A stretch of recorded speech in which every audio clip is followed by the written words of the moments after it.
वाराणसी जिले से जहां हनुमान जयंती महोत्सव के उपलक्ष्य में पत्रकार वार्ता का आयोजन संपन्न। जी हाँ, खबर है वाराणसी जिले से, जहां बताते चले कि आज वाराणसी के तुलसी घाट क्षेत्र स्थित संकट मोचन मंदिर के महंत श्री विशंभर नाथ मिश्रा जी के आवास पर आगामी 6 अप्रैल को होने वाले हनुमान जयंती महोत्सव 3 दिवसीय सार्वभौम रामायण सम्मेलन का 7 दिवसीय संकट मोचन संगीत समारोह के संदर्भ में आज पत्रकार वार्ता का आयोजन किया गया, जिसमें संकट मोचन मंदिर के महंत विशंभर नाथ मिश्रा ने पत्रकारों से वार्ता के दौरान बताया कि आगामी 6 अप्रैल को हनुमान जयंती महोत्सव के अवसर पर सर्वप्रथम प्रातः 4:30 प्रभु हनुमान की भव्य आरती की जाएगी, जिसके पश्चात मंदिर परिसर में विभिन्न कार्यक्रम किए जाएंगे। इसी के साथ सायकाल 5 बजे रामकृष्ण मिशन के कीर्तन मंडलियों द्वारा संकीर्तन आयोजित है तथा रात्रि पर्यटन नगर के विभिन्न रामायण मंडलियों द्वारा श्री रामचरित पाठ का आयोजन किया गया है। इसी के क्रम में आगामी 7 से 9 अप्रैल को सार्वभौम की रामायण सम्मेलन सभा काशी का 6वां अधिवेशन श्री रामायण सम्मेलन समारोह के साथ मनाया जाएगा, जिसमें 3 दिवसीय सार्वभौम रामायण सम्मेलन आयोजित है। इस कार्यक्रम में काशी तथा देश के अनेक सुप्रसिद्ध मानस वक्ताओं की कथा 5:30 बजे से रात्रि 10 बजे तक चलेगी, जिसमें सर्वप्रथम पंडित उमाशंकर शर्मा जी बरेली, श्री रमाकांत चतुर्वेदी जी हनुमानगढ़, श्री नीरज मिश्रा जी छपरा के हैं। तत्पश्चात 10 अप्रैल से 16 अप्रैल तक चलने वाले 7 दिवसीय संकट मोचन संगीत समारोह का भव्य आयोजन किया जाएगा, जिसमें देश की ही नहीं विदेशों में भी नामचीन कलाकार बाबा के दरबार में हाजिरी लगाएंगे। देखिए वाराणसी से रविंदर गुप्ता की रिपोर्ट। मिल रहे हैं और यूजुअली पत्रकारों से आजकल मिलना लोग परहेज करते हैं, इसलिए कि वो जो इतना तेजी से जो विकास हो रहा है सब उसमें फंसे हैं और किसी के पास समय नहीं है। तो आज हम लोग किसी विशेष पर्पज से यहाँ मिल रहे हैं और देखिए ये शहर जो है बड़ा बेजोड़ शहर है। जो आपको दिख रहा है वो शहर है नहीं, इसके कुछ इनविजिबल कंपोनेंट हैं, जैसे परंपराएं हैं, इसकी मान्यताएं हैं।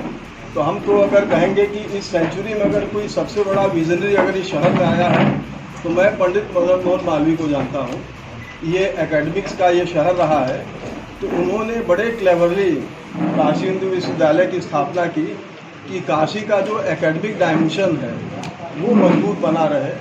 संगीत के माध्यम से, अन्य विद्याओं के माध्यम से, प्राच्य विद्या जो आपके हैं, आपका संस्कृत का जो ज्ञान है, उन सबों का संपोषण हो और ये शहर निरंतर अपने बढ़त को बनाए रखे। इधर देख रहे हैं दूसरे ढंग का विकास हो रहा है, उसका शहर से कोई मतलब नहीं है और इसीलिए हम परंपराओं तक अपने को सीमित करते हुए 6 तारीख को हनुमान जयंती का आयोजन है। और ये मात्र हनुमान जयंती नहीं है, ये शहर का एक पुराना इतिहास, 500 वर्ष पुराना इतिहास सब समेटे हुए और उसका एक शोकेस है जो कि बड़े रूप में आपके सामने आएगा। तो 6 अप्रैल गुरुवार चैत्र शुक्ल पूर्णिमा के दिन हम लोग हनुमान जयंती मनाएंगे, जिसमें भक्तगण श्री हनुमान जी महाराज की विशेष श्रृंगार, झांकी, आरती, पूजन इत्यादि जो सुबह के समय होता है। और उस दिन जो आरती होगा, जो नियमित मंदिर का आरती का समय वो 4:30 बजे सुबह होता है। उस दिन थोड़ा विलम्ब से होता है, सूर्योदय के जस्ट पहले, मतलब लगभग वो 5:30 बजे के आसपास जब हल्की सी लालिमा होगी उसमें हनुमान जयंती हम लोग मनाएंगे। और इस अवसर पर उस दिन शहनाई वादन का सुबह कार्यक्रम होगा, ब्राह्मणों द्वारा रुद्राभिषेक, श्री रामचरितमानस का एकाह पाठ, सीता राम संकीर्तन, रामार्चा पूजा, वाल्मीकि रामायण के सुंदरकांड का पाठ जो कि हनुमान जी महाराज को श्रवण कराया जाता है। और शाम को रामकृष्ण मिशन के कीर्तन मंडलियों और जो आसपास के जितने बनारस जिले और मिर्ज़ापुर ऐसे आसपास के जितने इस तरह की मंडलियां हैं वो आके चैतिक में रामचरितमानस का वो गान करते हैं। पूरे रात ये मतलब 12-1 बजे तक चलता है। सुबह के समय हनुमत ध्वजा, ये कार्यक्रम बाद में जुड़ा है, तो लगभग 15 दिनों तक ये मारवाड़ी समाज के लोग हनुमत ध्वजा हनुमान जी महाराज को अर्पित करते हैं। तो कल उनका हनुमत विसर्जन करेंगे। उसी समय ग्रामीण क्षेत्रों से भी लोग आते, दूसरा ग्रुप आएगा जो कि करीब 10 बजे के करीब मंदिर पहुंचेगा। उसमें संख्या भी बहुत ज़्यादा होती है, 40-50 हज़ार की भीड़ होती है। उसमें ग्रामीण महिलाएं, बच्चे सब उसमें शरीक होते हैं। तो ये हम कहेंगे मंदिर के प्रति आदर और जुड़ाव है लोगों का, तब ये सब चीज़ें चल रही हैं। तो ये हनुमत जयंती के अवसर पे पहले दिन का ये कार्यक्रम है। फिर उसके बाद सार्वभौम रामायण सम्मेलन जो 3 दिवसीय और ये 100वां अधिवेशन है। इसमें देखिए जो कथा की पद्धति है वो काशी से हम तो कहेंगे पर्टिकुलर संकट मोचन में ये विधायक स्तर से डेवलप हुई है। गोस्वामी जी का स्थान रहा है। रामचरितमानस तो पहले था नहीं, गोस्वामी जी के समय से वो एग्जिस्टेंस में आया। उसके पहले वाल्मीकि रामायण से कथा वगैरह अपना सब चलता था। रामचरितमानस उसके बाद ही से स्थापित हुआ है। और ये जो कथा का मॉडर्न जो ये प्रयास है और जो स्वरूप है ये भी उसी मंदिर का देन है। वहाँ बहुत सहेज के उसको चला जा रहा है और आज भी वो पुराने परंपरा से उसमें कोई ग्लैमर और ये म्यूज़िक वगैरह उसमें इंट्रोड्यूस नहीं किया गया। एक वो तरह से वो देखिए एकेडमिक कथा है और उसमें ये मान्यता है कि जहाँ राम कथा होगी वहाँ हनुमान जी महाराज स्वयं श्रवण करते हैं राम कथा। तो इसमें लोकल ब्यास तो रहेंगे ही और ये नित्य 5 बजे से लेकर 10 बजे रात्रि तक ये कथा दिनांक 7 अप्रैल से 9 अप्रैल तक चलेगा, जिसमें बाहर के कुछ वक्ता भी पार्टिसिपेट करेंगे। जैसे पंडित उमाशंकर शर्मा जी हैं बरेली से, श्री रमाकांत चतुर्वेदी जी हैं हनुमानगढ़ से और नीरज मिश्र जी हैं ये छपरा से हैं। इन लोगों का बाहर के ये व्यास जी लोग हैं, ये लोग कथा कहेंगे।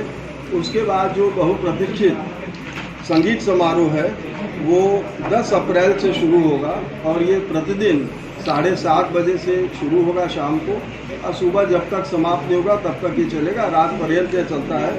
और हम लोग अभी ये कभी संगीत समारोह सिर्फ 1 दिन का होता था और इसका अगर सारा क्रेडिट हम देंगे ये बनारस के आर्टिस्ट का एक तरह से ये पार्टिसिपेट करके ये स्थापित किया गया है। हालांकि ये विधा गोस्वामी जी के समय से चला आ रहा है, लेकिन इसका जो ये मॉडर्न स्वरूप है ये लगभग 100 वर्ष पहले इनिशिएट हुआ था और आज एक दिन की जगह ये 6 दिन तक का हो गया।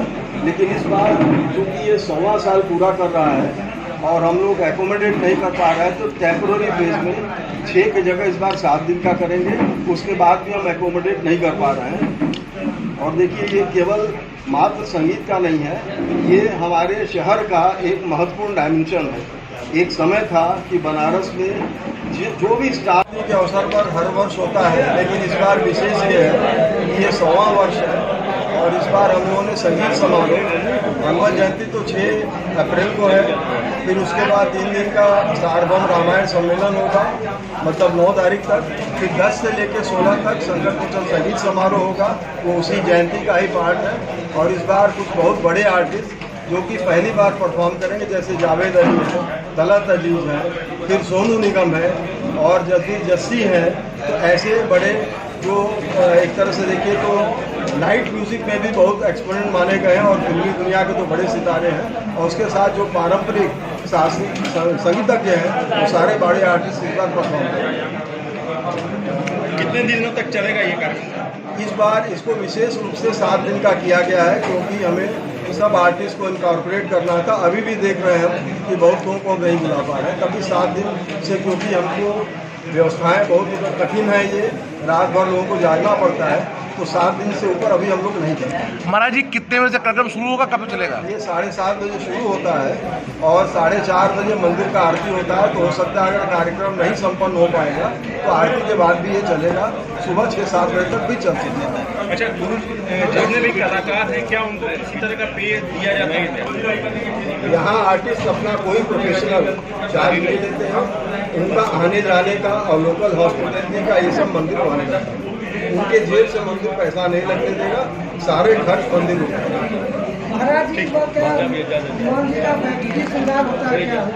मैंने ये तो विशेष श्रृंगार होता है और हनुमान जी की बैठने की झांकी होती है। ये वर्ष में बस यही इसी जयंती को होता है इस तरह का श्रृंगार और इसको विशेष श्रृंगार हम लोग करते हैं। उस दिन रामार्चा पूजा जो कि बड़ा यूनिक पूजा होता है, ये रुद्राभिषेक और वहाँ सुंदरकांड जो वाल्मीकि रामायण से उसमें मतलब पूरा पाठ करके हनुमान जी महाराज को श्रवण कराएं।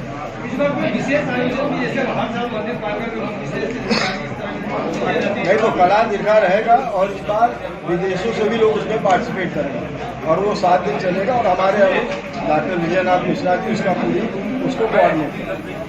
महाराज जी, लगभग संगीत समारोह के संदर्भ में सभी बातें हो गई और आपने बहुत ही अच्छे तरीके से सभी बातों के बारे में बताया।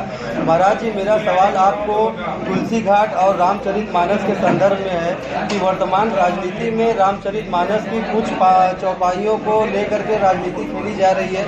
इस संदर्भ में महाराज जी आप क्या कहना चाहते हैं? देखिए, रामचरितमानस में आप राजनीति करेंगे भी तो राजनीति हो नहीं पाएगी। और हमको ये जो अभी नेगेटिव टाइप के जो कमेंट्स आ रहे हैं, तो इससे आपको हतोत्साहित पहले नहीं होना चाहिए। हमसे अभी 2-3 दिन पहले किसी ने पूछा, रामनवमी के दिन अगर रामचरितमानस के बारे में कोई सवाल उठा रहा है तो आपको प्रसन्न होना चाहिए कि एकमात्र यही ग्रंथ है जिससे सबको आशा है। देखिए, अपनों से ही लोगों को शिकायत होता है। अगर किसी बात से उसको अगर समझ में नहीं आ रहा है तो ये आपके क्षमता पर निर्भर करता है। एक तो पक्की बात है वो रामचरितमानस पढ़ रहा है, पहली बात, और आपको उसको कन्विंस करना चाहिए किस कॉन्टेक्स्ट में कहा गया है, क्यों कहा गया है। हम समझते हैं कि लोग बहुत ही अडॉप्टिव हैं और रामचरितमानस के बारे में कुछ लाइन जरूर है जो लोग ऑब्जेक्ट करते हैं। अगर आप उसको लोगों को ठीक से समझाएंगे तो सब लोग मानते हैं। तो ये अगर कोई प्रतिवाद कर रहा है किसी लाइन को लेके, ये पक्का जान लीजिए पढ़ रहा है, तो आपको इसमें अपने दृष्टि को बदलना पड़ेगा, आपको रिएक्ट नहीं